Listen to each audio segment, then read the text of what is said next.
So thank you all for being here with us today. My name is Brian Dershowitz. I am the Vice President of Strategic Initiatives and Partnerships with NewYorkBIO. We're thrilled to have all of our panelists here with us today. Incredibly grateful to Egnyte for partnering with us on today's event, as well as for Paola, one of our members, for taking the time out of her calendar to join with us and give her thoughts. In a couple of minutes, I will turn it over to Abhay Kinney, who is the practice leader of life sciences for Egnyte, to give us some scene-setting remarks. But just as a quick reminder, New York Bio is the trade association for the life sciences industry here in the state of New York, membership driven, and we're always happy to connect with anyone that is on the call here today, be helpful in any way that we can, from a legislative side of things to any number of different opportunities on cost savings or on connections. However, we can be of help. Please feel free to ping me at any point or any of my other colleagues.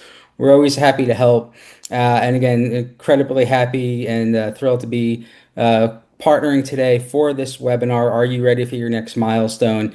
Building the data foundation that scales with your biotech. Just as a point of order, we will have some time for question and answer at the end of the session. So please feel free to type your question into the Q&A or into the chat, and we'll get to as many of them as we can. We do want to hear from you, so please don't be shy with those questions. And again, we'll get to as many of them as we can. And again, we are recording the session today, and we'll have it posted on our YouTube and other social media channels following the session. So again, thank you all. And with that, Abhay, I'll turn it over to you. Thank you so much, Brian. Really appreciate it. First of all, thank you to everyone for taking the time today and joining our session.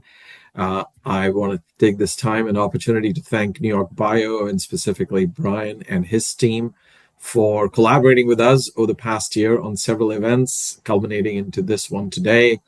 Very excited that we are joined by Paola Dama, who is the founder and CEO of NewYorkBIO, and Egnyte's own Kat Hall, head of GXP validation.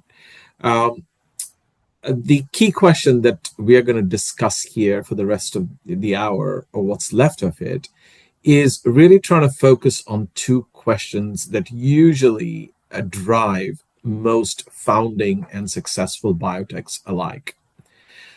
The first question is always about the science, which gets the spotlight and gets individuals and teams together to found companies around, is the science real? What difference is it making to what type of patient?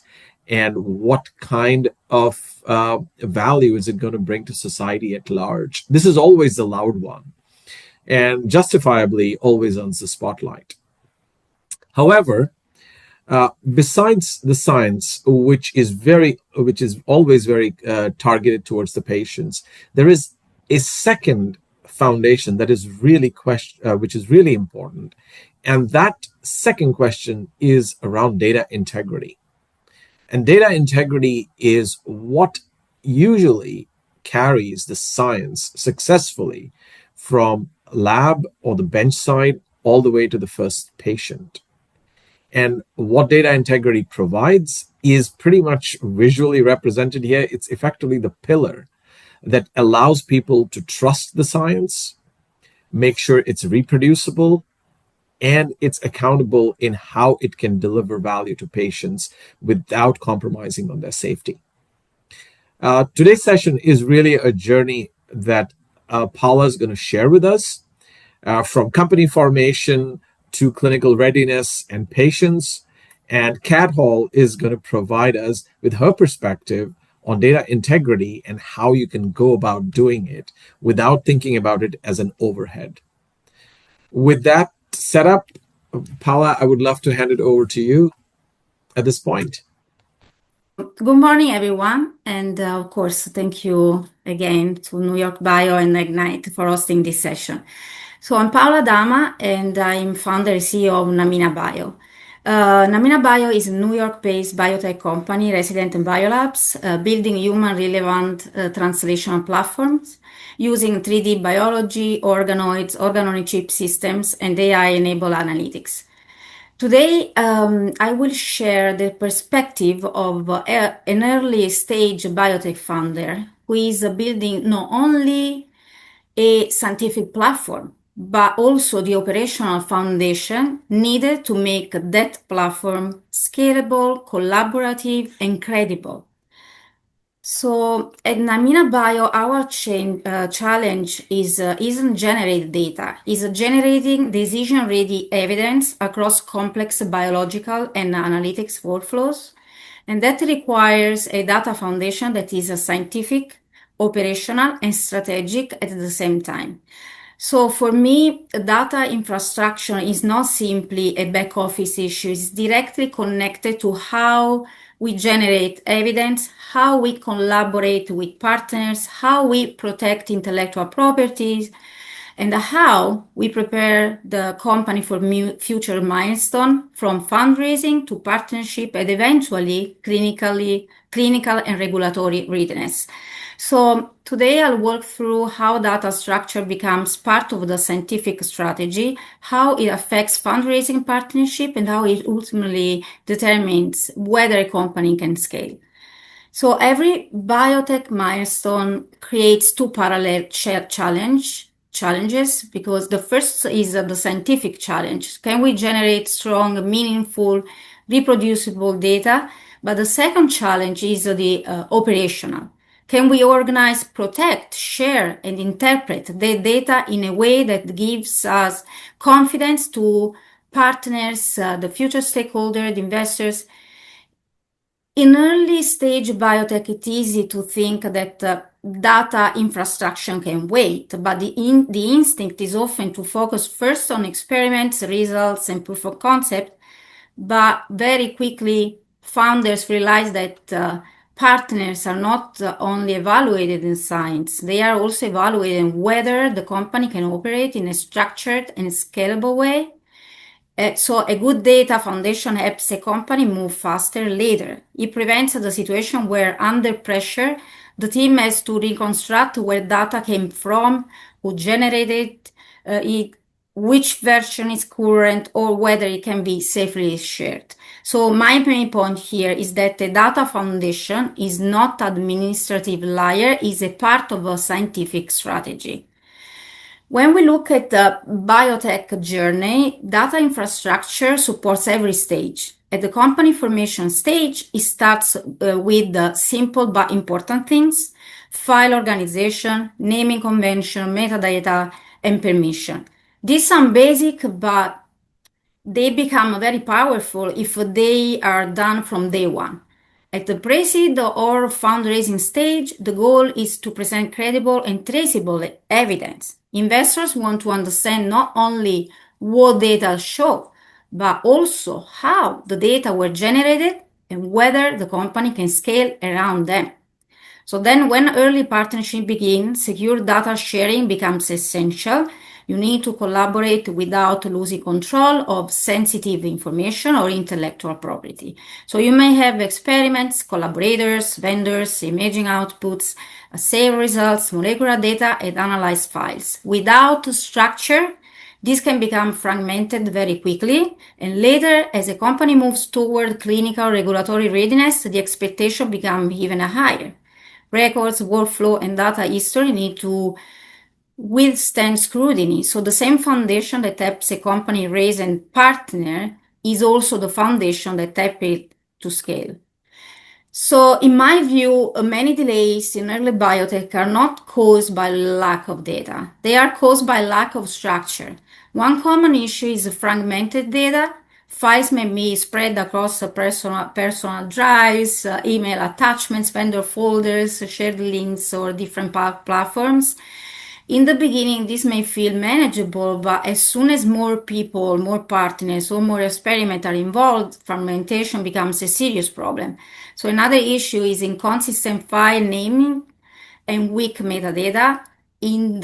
If the file name does not tell you what the experiment was, what condition was tested, what date it was generated, or which version is final, then the data lose value over time.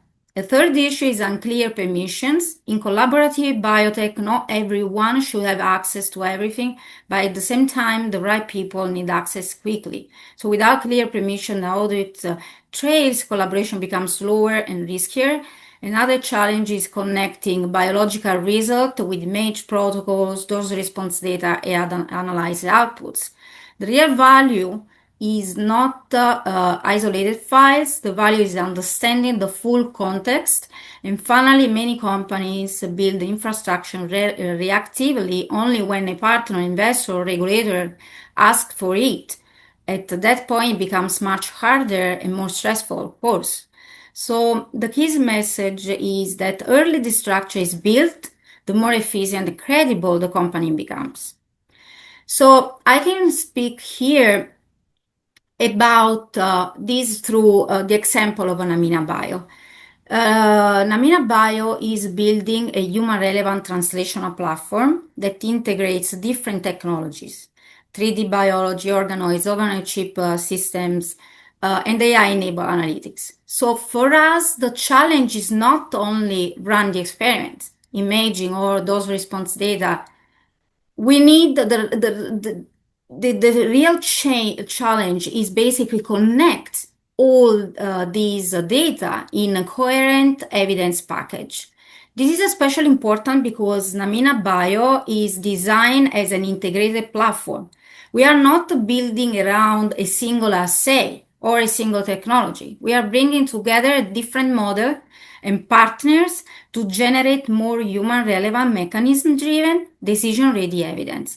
So that means our data foundation has to support integration from the beginning. It has to help us answer questions such as what model was used, under which condition, which readouts were generated, how were the data analyzed, or what does the result mean biologically, and how can it support a better decision from a drug development team. This is why for Namina, data infrastructure is part of the platform itself. So this slide shows the journey from experiment to decision-ready evidence.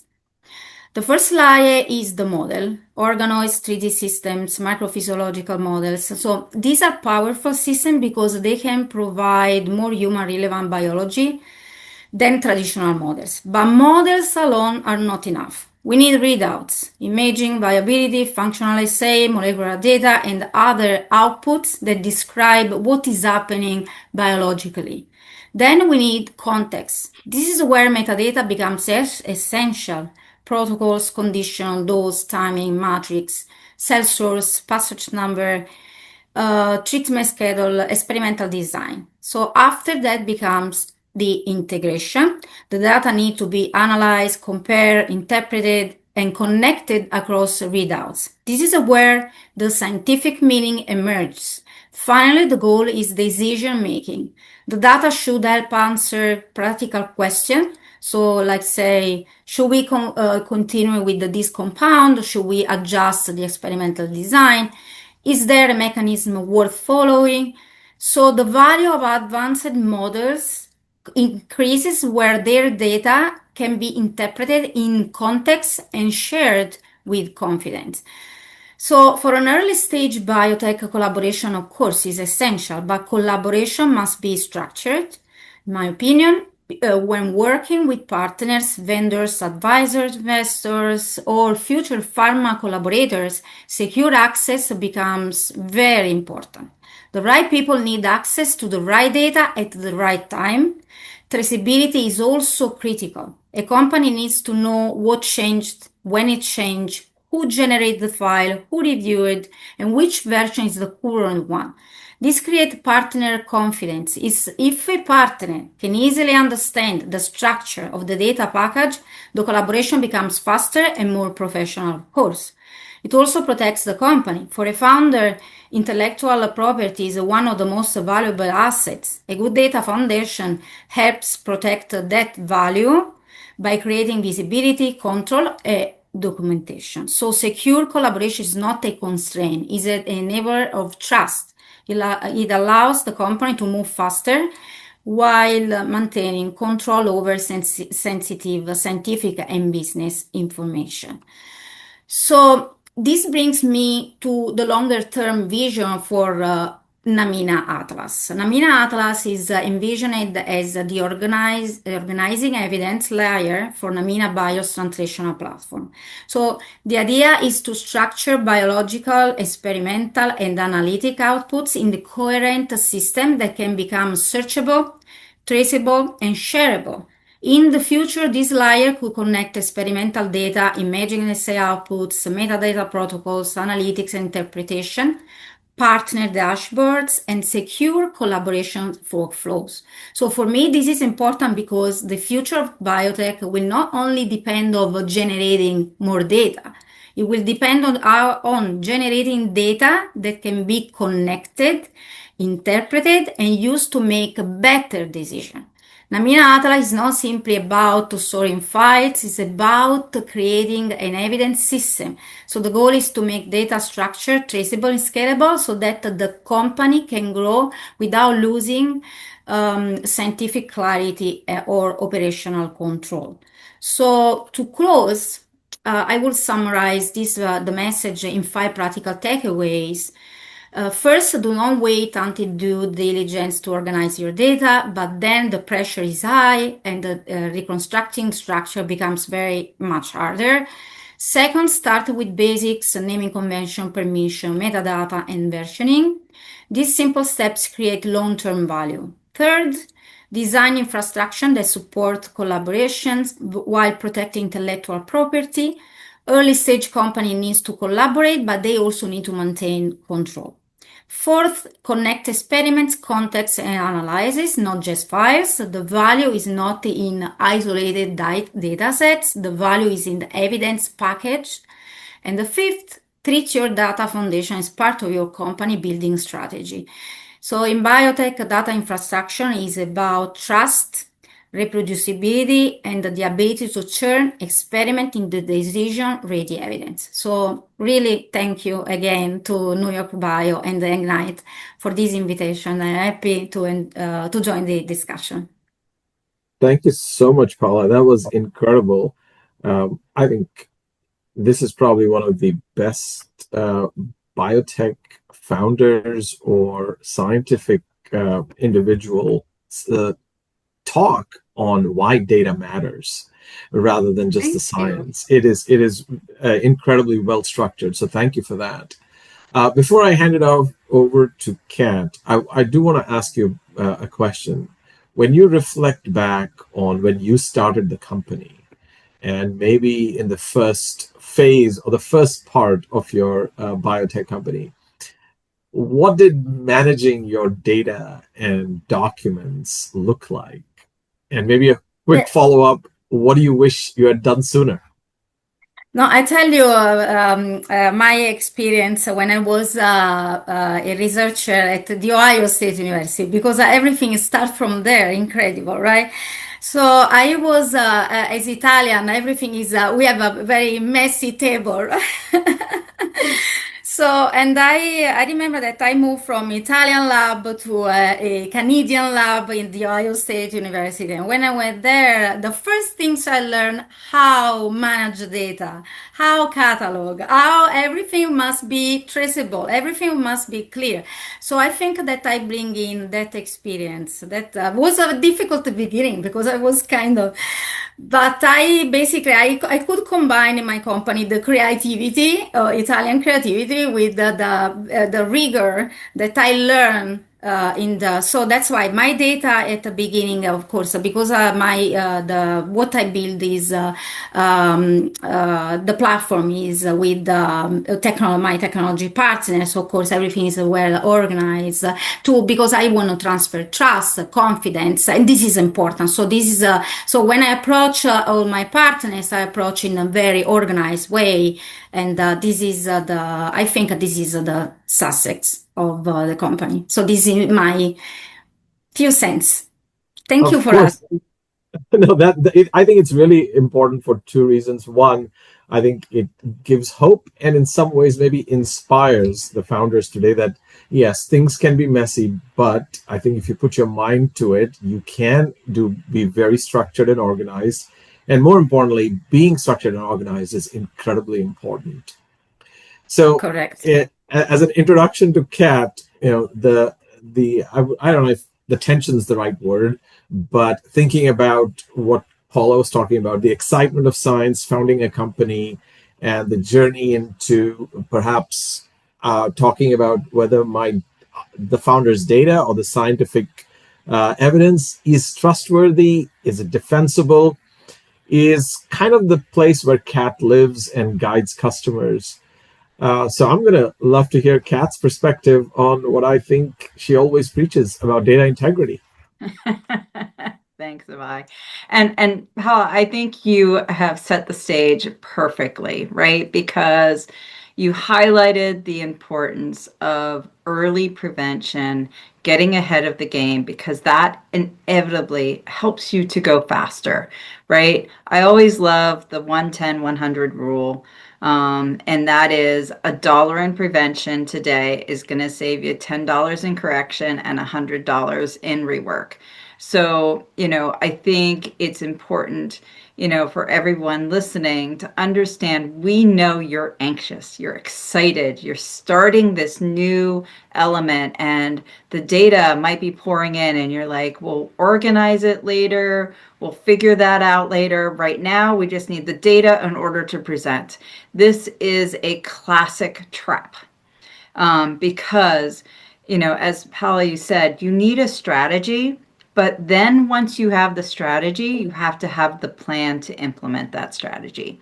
So let's talk about how do we get you out of this trap before you find out that your data is on this person's laptop and that server and this instrument and this slide deck and this report and this grant application, and try to bring that into a centralized location where you can start really looking at what do you have? What is that intellectual property? What are you going to present to funding agencies and investors? And what are you going to ensure that you are aware for that deep dive, right? And so when they come in to do due diligence, then you're going to tell your story so that they ultimately trust you and your data, and that you're doing both correctly. All right, so let's talk about 3 fundamental pillars as Avai set up that kind of help you get to that strategy starting out. One is you need to think about how do you have oversight of your data, or data governance. And if you are one of these organizations that's using high throughput manufacturing, AI assisted research where, I know there are labs out there that can generate 1 trillion data points of data a day. I can't even conceive that coming from a research and development background of how much data that is to sift through. And you're not going to be able to sift through that data unless you have some automation. But first and foremost, create a policy. You can't automate anything unless you have a foundation. And then you need to ensure that your environments are compliant. Do you have access control of that data so that if an investor comes in and looks at that data, they're still not having access to your data 3 months down the road when they said no to you, and they're using your data to compare to another asset that they may want to buy, right? You want to ensure that you have control of your data and that you have the ability to retain that data, find that data, and archive that data. And then lastly, how do you set your strategy and your plan for success, right? We all want to be successful. Don't think about how you're going to move into the clinic and human trials right before you're going to do it. We see this classically at Egnyte, where customers come to us and said, hey, we just got positive results. Now we need to go GXP, and we don't know how to validate, and we don't know what to do, and how do we get this thing in place? So definitely, as part of your strategy and part of your plan, think for success, and that down the road, again, prevent so that you don't have to rework. So what does good data governance and data management look like? So there's several dimensions to data governance, and I'll start off with the data lifecycle itself. Data is created, collected, generated, right? It is then stored, it is used, it is turned into other data sets, and ultimately it's then going to have end of life. It either needs to be archived for an indefinite period of time or eventually deleted, right? And you never want to come into a situation where somebody accidentally deleted your data and you don't know who did it, from what environment, and where can you get it back, right? So you want to have that control and understanding everything where your data is. So find your data. To ask yourself, how did I find that data? And start adding context to it. Start adding the metadata around your data so that when you find it, your future self can find it again. We all do this, we have passwords, right? I've learned along my life, never change my password on a Friday, because by Monday, I will forget what I did, right? I see you all laughing, right? And this is true as your data. It's like, oh, I'm quickly doing this. It's the end of the day. I shut down my computer, and you bring it up and you're like, oh, where did that save to? Did it save to this folder? No. Did it save to this drive? No. Is it still my recents? Right? And you never want to do that rework, right? 110, 100. So think about your data, classify it, understand how you can bring that up, because certainly when you are talking to investors early in your development, they're going to ask you questions, and you don't want to be scrambling behind the scenes going, does anybody remember where that chart of that data of that experiment that we did that once? I think it was last year, right? Like you're starting to when did I do that, right? So, and this will then set you up well for later in success when you are being audited or inspected from a quality perspective, because as Abai said, data integrity is essential when you start moving into clinical trials, right? There's a famous acronym called ALCOA, and it now has several pluses, but can you attribute your data to whoever generated it? You can read it. So if it's digitally saved, is it safe? Is it not corrupted? If it's a PDF scan into something, did you get it all? Can you read it? Is it original data? Do you know where the original data came from, and can you trace it to its origin? And let's see, original, where was I? And they see is it's compliant and complete. I'll add one of the pluses.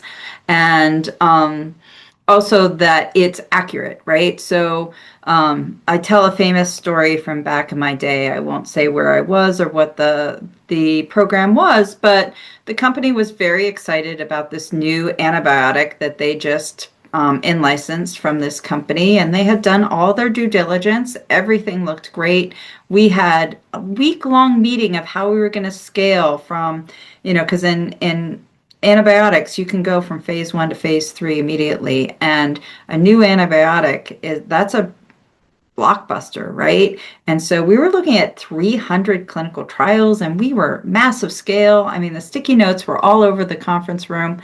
And one of the clinicians decided that they wanted to be able to say, take with or without food. So we'll run a really quick food effect study, and we'll be on our way. Well, we ran a food effect study, and lo and behold, all the patients broke out in a rash.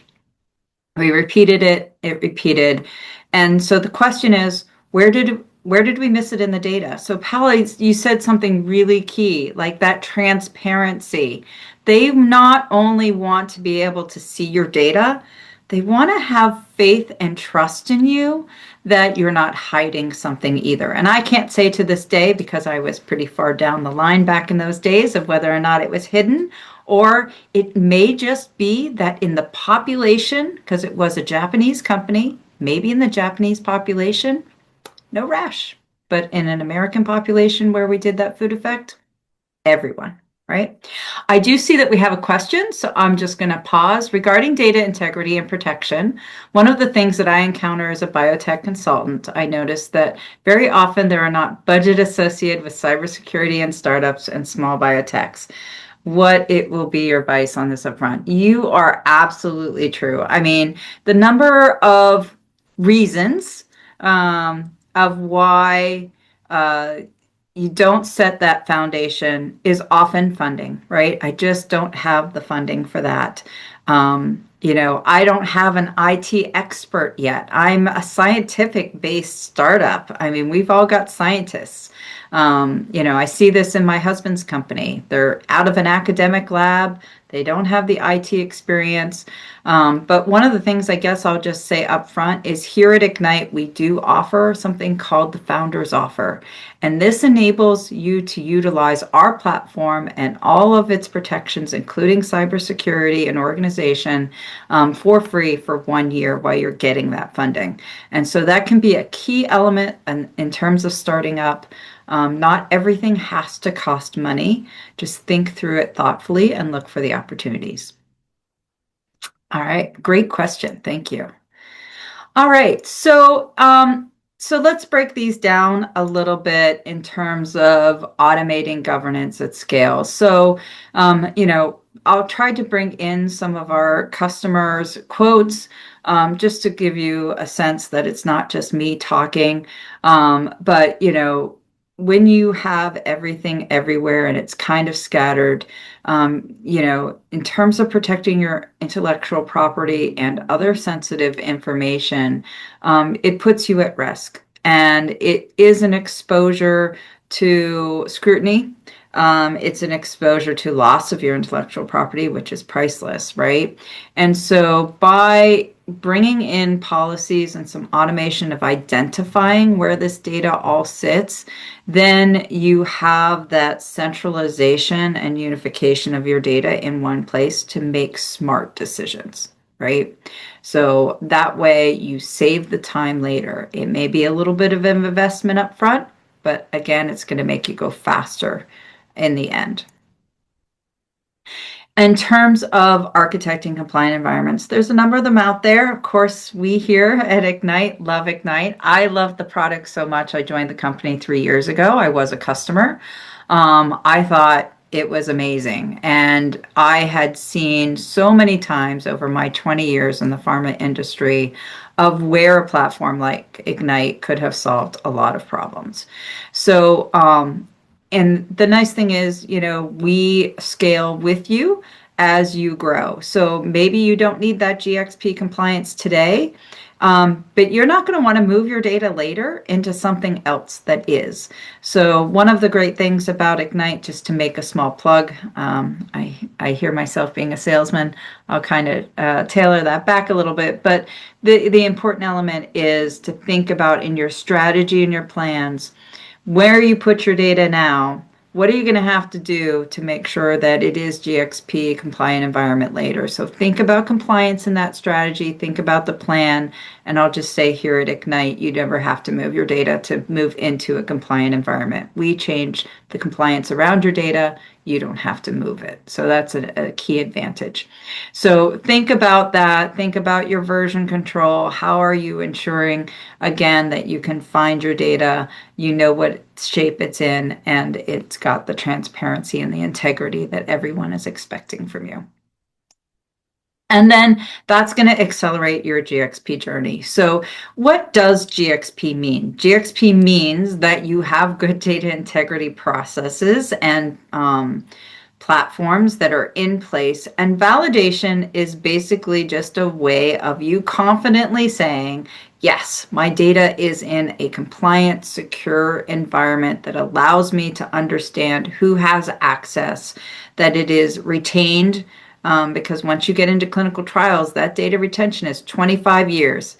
And let me tell you, over my 25 years in this industry, we've gone from paper to CD disks to zip drives to cloud environments, right? So a lot can change in 25 years, and you want to think again in your strategy, how are you going to ensure that you're keeping up with that technology? Because that's another pitfall. Hey, Kat, we invested, we got into this thing, we thought we were all good, and now that's going away. So so when you do your due diligence of wherever you go, even if it's not Egnyte, please do make sure that you look at the integrity of the company that you're going with and how solvent they're going to be so that they survive as long as you.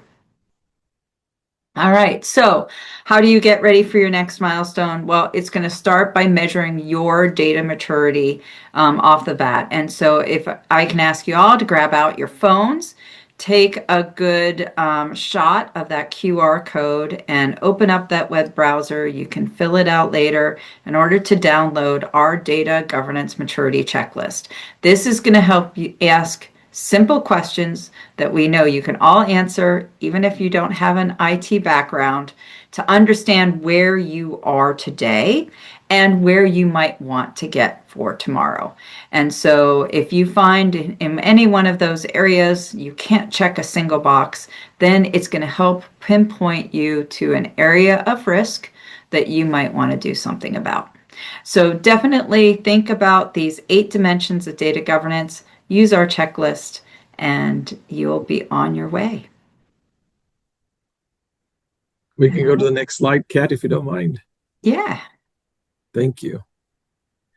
Well, first of all, thank you, Kat and Paula, both, for really doing an incredible job of setting up the stage in how data integrity and science go hand in hand, are truly critical for any biotech organization, not just the founder, to be really ready for the next milestone. Whether it's a financial milestone or a scientific milestone or a combination, they really, really do go hand in hand. Just as a follow-up to what Kat was speaking about, Egnyte's created a founders offer. We've had this for several years now. Just wanted to put it out there for all those of you who might be able to take advantage of it. It's basically our platform, a collaboration, a component of our platform for free for a year for founders for up to 10 users. The idea is we recognize that money is always a challenge. And I think the question that was posed in our chat earlier about why there is no budget associated with cybersecurity and governance is really a big part of why we've done this. So if you're a founder with seed money or somewhere looking for that, please sign up. We'll be happy to collaborate with you, get you onboarded so you can begin your data integrity journey right around the time when you actually don't have the money to actually do it. So very, very excited for that purpose. Along the same lines, I also want to highlight that if any of you have questions around how data integrity or what a founder should actually consider, please ask questions right now, or I'm sure Paula or Kat would be happy to get on a call with you at some point in time to help you guide your journey, both on the scientific as well as on the data side. This is something that we do on a regular basis through our forums, as well as our customer engagement ecosystem that we actually participate in. So we'd be happy to take any questions today or at a future level. Please feel free to ping us, LinkedIn, or directly via email, which NewYorkBIO hopefully has provided you as part of the registration if you have access to it. And finally, just to reiterate what Kat said, take out your phones and take a sort of QR code and see if you want to sign up today, or share it with a friend. Either way, I think you'd be doing somebody a huge favor in helping them set themselves up for success. If there are any more questions, this would be a great time to set it up. Yeah, we have time. Maybe I'll ask a question to Paula to kick this off. If you were to go back and or if you were going to be talking to a founder today who's just conceived his or her idea for a biotech, not just on the data side or something, what kind of advice would you maybe give them if there was one thing that they should absolutely consider? Yeah, at the beginning of, as I said during the presentation, so at the beginning, even if we are just simple and we use the basics, is more than enough. Importantly, that everything you do for your company, you have to think in terms of short terms and long term. This is the way. So that's why I think that starting simple is the best way, and then you can build the structure and the organization. So, but the important thing, day one, you have to start day one. Don't postpone. Don't do this later. So this is my best advice. I hope that this makes sense.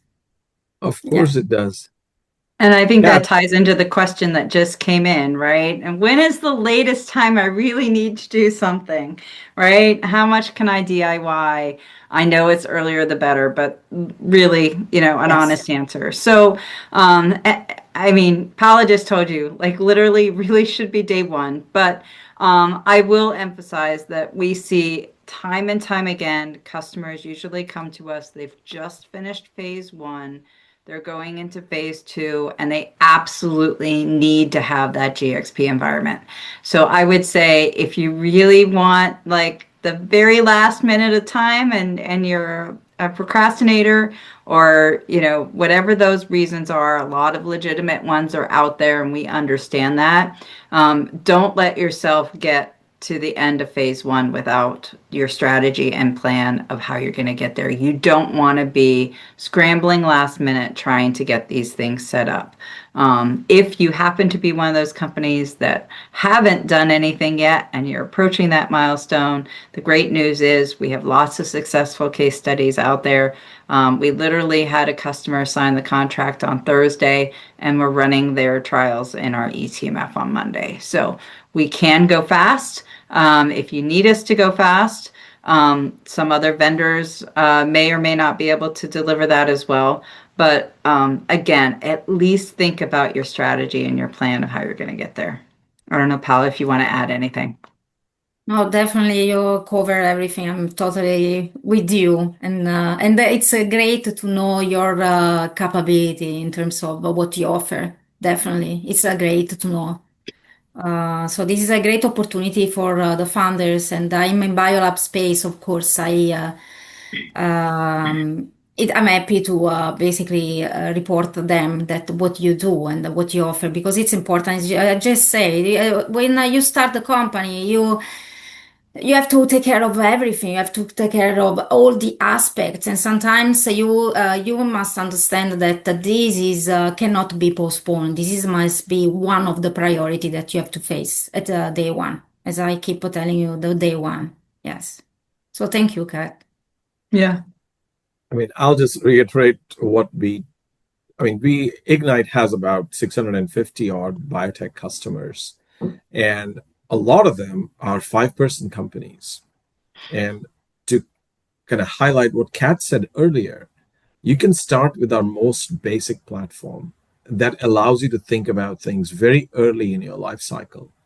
And we've spent, and when I say we, Kat and her team have spent an inordinate amount of thought and time in how to support customers in terms of compliance, GXP validation, without interrupting your business. So we have multiple ways to actually support you, even if you don't start in a GXP environment, which really isn't that critical. The question was want an honest take on it. And the honest take is you don't need to be GXP compliant, but you need to be organized. You need to have a well-defined structure. And one of the things we can do as part of the Founders Offer is give you a tentative structure of content, how you need to think about it. It may not fly with everyone, depending on your what kind of asset you have, what kind of modality, and how you're thinking about it from a commercial model, but it'll help you think about it really well and organize the information. So when you're either developing a business development partnership, a financial partnership, or a scientific collaboration, you will have your well-defined setup to make yourself successful. I'm going to share my screen again. Not that I want to, terminate our conversation here today, but there are two. Let me know if you can see the screen. There are two QR codes. And the reason why I want to put both of these up here right now is the right-hand side has got case studies. If you want to look at some additional case studies so you can put a name to or a face to the case study, that might be helpful. We have about a dozen customer case studies at different parts of their journey, which could help. And of course, on the left is the founder's offer, which you can take advantage of. And if you don't have access to your phone right now, or for whatever reason, please feel free to ping Kat, myself, or someone at NewYorkBIO with a request to get access to these. So there is another question that came in. Are there new guides from the FDA on this front that companies be aware of on data integrity, and in particular with the FDA Modernization Act 2.0 and 3.0. So in terms of the FDA Modernization Act, and it's been a while since I've read it, but that really is talking about different models and how to get your data and moving a little bit more away from animals. But, I think what we are essentially telling you is behind any experiment, whatever kind of experiment that is, there is data. And you need to always, and if you're a scientist, right, you need to defend that data. You need to say, how did you approach it? What were your controls? How did you repeat it? What were all the repeats, right? That critical element that scientists can always be of really like challenging your data.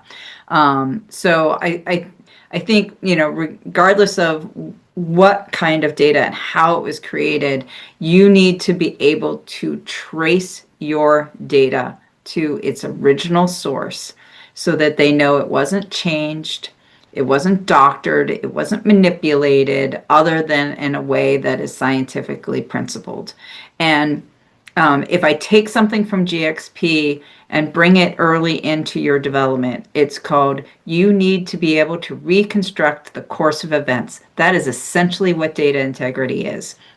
And that all comes out of the good clinical practices. That's also in good laboratory practices. So the GXP concepts of being able to reproduce the course of events so that somebody else can understand how you got to that decision. That's what data integrity really is.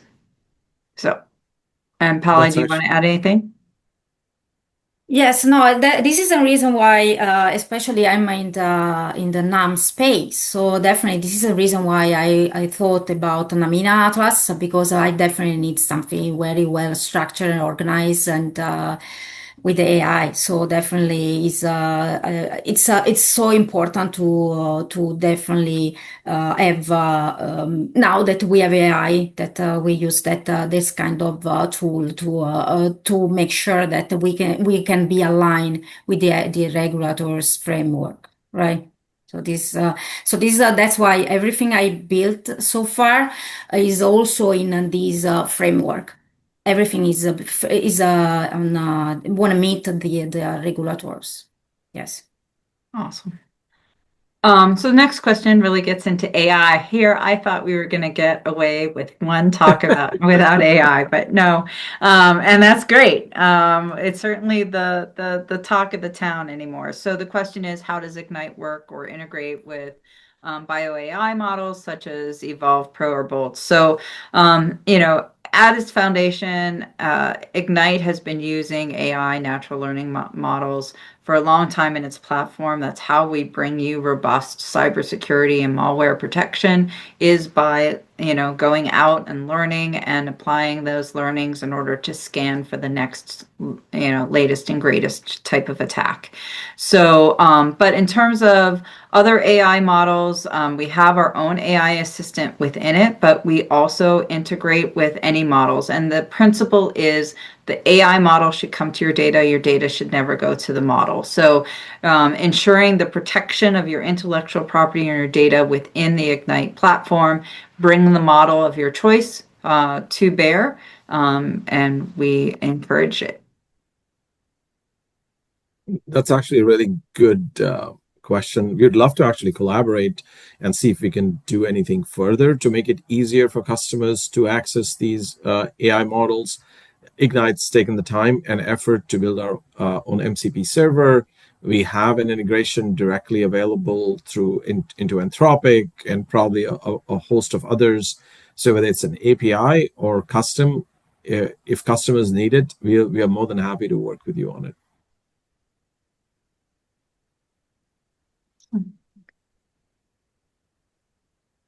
Well, other questions? If there are any other questions, I would love to hear them right now.